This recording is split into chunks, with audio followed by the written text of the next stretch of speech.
आसान बिहार बोर्ड में आप सबों का स्वागत है। चैनल का नाम है आसान बिहार बोर्ड और कोचिंग का नाम है आरंभ क्लासेस। यहाँ पे गौर से देखो क्या लिखा हुआ है, लौट कर आऊंगा फिर। कौन बोल रहे हैं? जीवनानंद दास बोल रहे हैं, मैं लौट कर आऊंगा। अध्याय है हमारा 11 और क्या है, लघु उत्तरीय प्रश्न और दीर्घ उत्तरीय प्रश्न। यह व्यक्ति हैं, ये करे मैं लौट कर आऊंगा। ये देखो पेड़ पौधा है, ठीक है, और ये क्या है, पेड़ है। ये सारा चीज है। कहता है लौट कर आऊंगे आऊंगा, तो लौट कर कोई व्यक्ति आएगा तो कोई ऐसी चीजें हैं जो उसे वो बार बार देखना चाह रहा है। तो चलो देखते हैं क्या है। कवि किस तरह से बंगाल में एक दिन लौट कर आने की बात करता है? तो क्लियर हो गया, कहाँ लौट कर आने की बात करते हैं, बंगाल में करते हैं। कहता है जैसा कि वह धान की खेतों में लहरें, धान की खेत में जाएगा।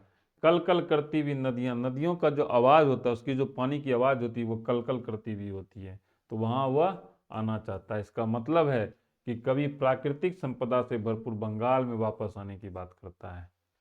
ठीक है, यहाँ क्या है, किस तरह से, तो इस तरह से आने की बात करता है। तो क्लियर हो गया।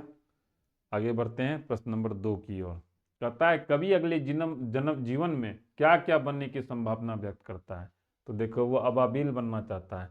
उसको प्रकृति से प्रेम है, तो वह सोचता है कि इस बार तो मैं मानव बन गया, अगली बार मैं किसी दूसरे रूप में आऊंगा।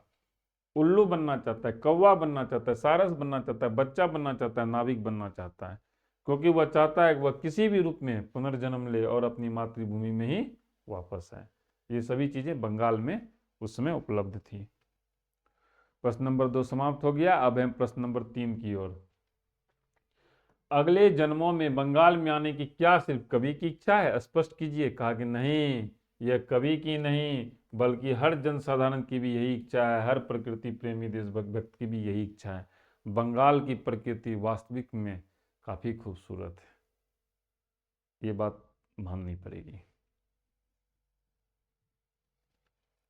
आगे बढ़ते हैं, प्रश्न नंबर 3 समाप्त हो गया है। अब हम लोग हैं प्रश्न नंबर 4 में। कहता है कवि किनके बीच अंधेरे में होने की बात करता है, आपसे स्पष्ट कीजिए। कहता है सारसों के बीच, सारसों के बीच वो अंधेरे में रहेगा। क्यों? कहता है सारस पक्षी जो होता है, क्रोंच, बहुत सुंदर होते हैं, जो सायंकाल के समय अपने निवास स्थान की ओर लौटते हुए दिखाई देते हैं। तो उसके साथ जाएगा तो फिर क्या होगा, अंधेरा मुस्कुराना पड़ेगा। कवि ये संभावना व्यक्त करता है कि वह भी उन सारसों के बीच में हो सकता है। तो सायंकाल के समय जाएगा, सायं के बाद क्या आता है, रात आती है। प्रश्न नंबर 5, कविता की चित्रात्मकता पर प्रकाश डालिए। देखो कवि लौटने की बात करता है, कभी कहता है हम उबाबिल बन जाएंगे, कभी कहता है उल्लू बन जाएंगे, कभी सरसों के बीच लौटने की बात करता है, नदियों को देखना चाहता है। तो उसी चीज का जो चित्रात्मक है उसका इसमें चर्चा है। तो देखो इस कविता में कवि ऐसे दृश्य और गातव्य बिंब है जिनसे ये कविता एक सुंदर सदचित्र बन जाती है। बंगाल में बहती हुई नदियां, पानी में तैरता हुआ हंस, धान के ललहाते खेत, उस धान खेती में अबाबिल, कटहल की छाया में उड़ता कौवा, पाल के सहारे चलती हुई नाव, बादलों में उड़ते सारस और किशोरी के पैरों में बंधे घुंघरू, ये सब मिलकर रस रूप गंध और जीवन चित्रों की रचना करते हैं। जब तुम इसको पढ़ोगे तो ऐसा लगेगा जैसे चीजें जो है तुम्हारे आंखों के सामने से गुजर रही है। प्रश्न नंबर 5 समाप्त हुआ। अब है प्रश्न नंबर 6, कविता में आए बिंबों का सौंदर्य स्पष्ट कीजिए। तो कौन कौन आया है? तो देखो बहती हुई नदी, धान के खेत, भान की पक्षी की उड़ान, सुबह के समय कौवों का धान के खेत में कटहल के पेड़ तक उड़ना, नदी में पाल युक्त नाव की छाया, किशोरी के समान हंस का जल क्रिया करना, कपास के पेड़, ये सब क्या है, ये सब बिंब है। तो उसी का सौंदर्य हमने इसमें स्पष्ट किया है।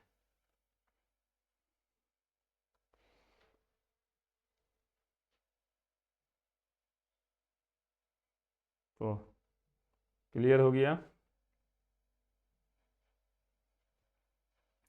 आगे बढ़ते हैं, प्रश्न नंबर 6 समाप्त हो गया। प्रश्न नंबर 7, कविता के शीर्षक की सार्थकता स्पष्ट कीजिए।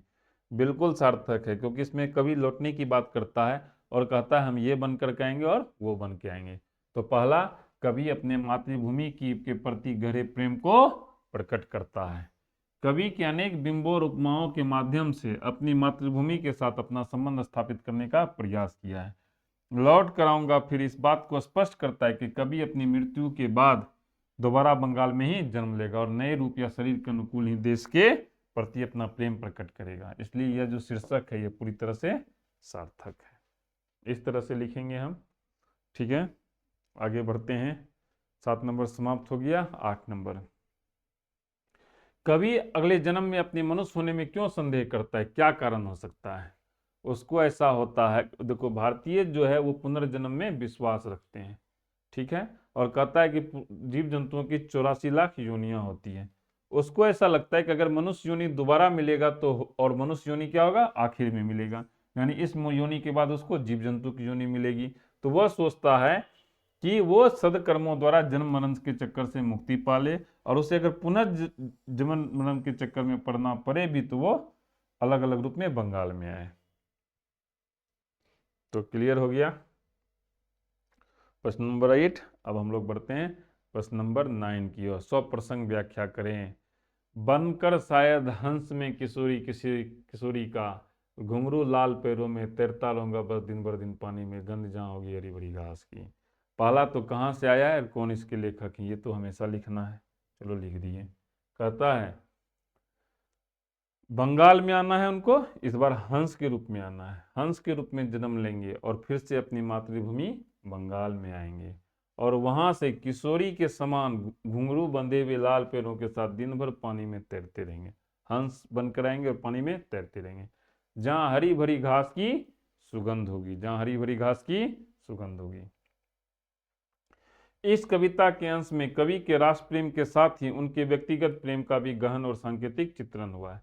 इस कविता की भाषा बहुत ही सरल है, इसको इस तरह से हम लोग लिखेंगे। तो क्लियर हो गया। अब बढ़ते हैं हम लोग आगे, अब बढ़ते हैं हम लोग आगे। ख, खेल है जहां धान के, थोड़ा गड़बड़ हो गया, यहाँ क्या होगा, खेत, खेत है जहां धान के, बहती नदी के किनारे, फिर आओगा लौट कर एक दिन बंगाल में। तो देखो वो अगले जन्म में कहाँ आना चाहते हैं, नदियों के किनारे जो लहराते हुए धान के खेत हैं उसमें अपनी मातृभूमि बंगाल में ही लौट कर आएगा। यहाँ कवि ने बंगाल के प्राकृतिक सुंदर और कृषि संबंधी विशेषताओं का बहुत ही सुंदर और सांकेतिक चित्रण किया है। तो क्लियर हो गया। आगे बढ़ते हैं, अब है ग्रामर, तो यहीं तक रहने देते हैं। ईश्वर तुम लोग को सफलता प्रदान करे। धन्यवाद।